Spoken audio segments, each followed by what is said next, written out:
ಖಂಡಿತ ಈ ರೆಸಿಪಿ ನೀವು ಯಾವತ್ತೂ ಮಾಡೂ ಇರಲ್ಲ ಮತ್ತು ತಿಂದೂ ಇರಲ್ಲ. ಒಂದು ತುಂಬಾ ಆರೋಗ್ಯಕರವಾಗಿರುವಂತಹ ಬ್ರೇಕ್ಫಾಸ್ಟ್ ರೆಸಿಪಿನ ಮಾಡಿ ತೋರಿಸ್ತಿದ್ದೀನಿ. ಈ ರೆಸಿಪಿನ ನೀವು ಮಕ್ಕಳಿಗೆ ಟಿಫಿನ್ ಬಾಕ್ಸ್ಗೆ ಅಥವಾ ರಾತ್ರಿ ಊಟಕ್ಕೆ ಅಥವಾ ಮುಂಜಾನೆ ಬ್ರೇಕ್ಫಾಸ್ಟ್ಗೆ ಎಲ್ಲದಕ್ಕೂ ಮಾಡ್ಕೋಬೋದು.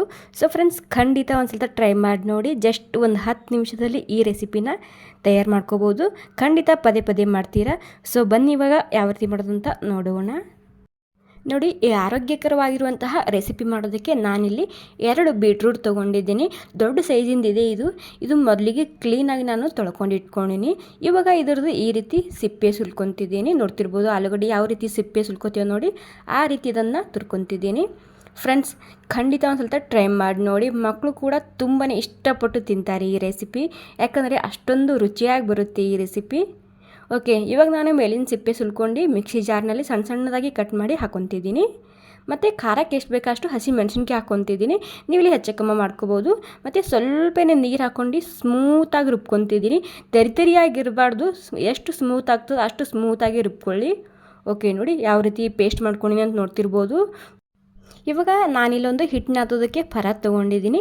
ಇವಾಗ ನಾನು ಇದರಲ್ಲಿ ಗೋಧಿ ಹಿಟ್ಟು ಹಾಕ್ಕೊತಿದ್ದೀನಿ. ಸುಮಾರು ಒಂದು 2-3 ಕಪ್ ಆಗುವಷ್ಟು ಹಾಕ್ಕೊತಿದ್ದೀನಿ. ಮತ್ತು ಸೋಸ್ಕೊಂಡು ತೊಗೊಂಡಿದ್ದೀನಿ ಈ ಗೋಧಿ ಹಿಟ್ಟು. ನಾನು 1 ಚಮಚ ಆಗುವಷ್ಟು ಅಜ್ವೈನ್ ಹಾಕ್ಕೊತಿದ್ದೀನಿ. ಕೈಲಿಂದ ಒರ್ಸ್ಕೊಂಡು ಹಾಕ್ಕೊಳ್ಳಿ. ಮತ್ತು ಒಂದು 2-3 ಚಮಚ ಆಗುವಷ್ಟು ಕಸೂರಿ ಮೇಥಿ ಹಾಕ್ಕೊತಿದ್ದೀನಿ.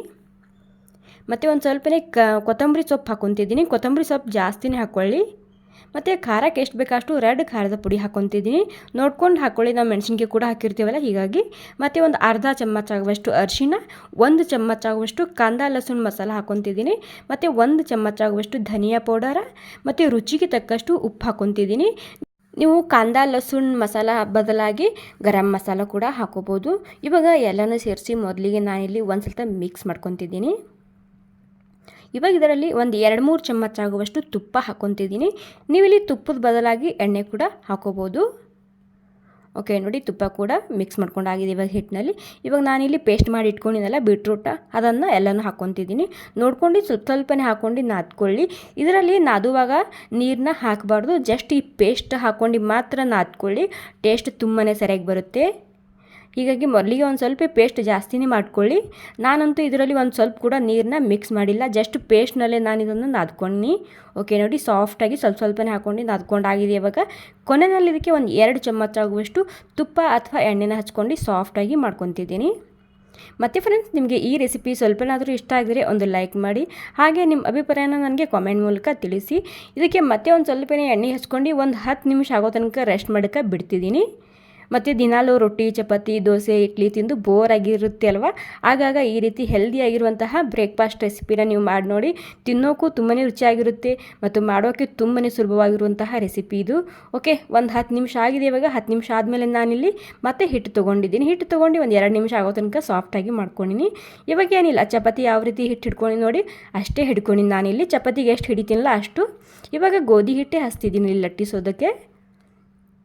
ಇವಾಗ ಮೊದಲಿಗೆ ಇದನ್ನು ನಾನು ರೌಂಡಾಗಿ ಲಟ್ಟಿಸ್ಕೊಂಡು ತೊಗೊತಿದ್ದೀನಿ. ಚಪಾತಿ ಯಾವ ಸೈಜಿಂದ ಇರುತ್ತೆ ನೋಡಿ ಆ ಸೈಜಿಂದು ರೌಂಡಾಗಿ ಲಟ್ಟಿಸ್ಕೊತಿದ್ದೀನಿ. ಓಕೆ, ನೋಡಿ ಇದೇ ರೀತಿ ರೌಂಡಾಗಿ ತೆಳ್ಳಗೆ ಲಟ್ಟಿಸ್ಕೊಳ್ಳಿ. ಓಕೆ, ನೋಡಿ ರೌಂಡಾಗಿ ತೆಳ್ಳಗೆ ಲಟ್ಟಿಸ್ಕೊಂಡಾಗಿದೆ. ಇವಾಗ ನೋಡ್ತಿರ್ಬೋದು. ಇವಾಗ ಇಲ್ಲಿ ನಾನು ಒಂದು ಸ್ವಲ್ಪ ಒಳಗಡೆ ತುಪ್ಪ ಹಚ್ತಿದ್ದೀನಿ. ತುಪ್ಪ ಅಥವಾ ಎಣ್ಣೆ ಯಾವುದಾದ್ರೂ ಪರವಾಗಿಲ್ಲ.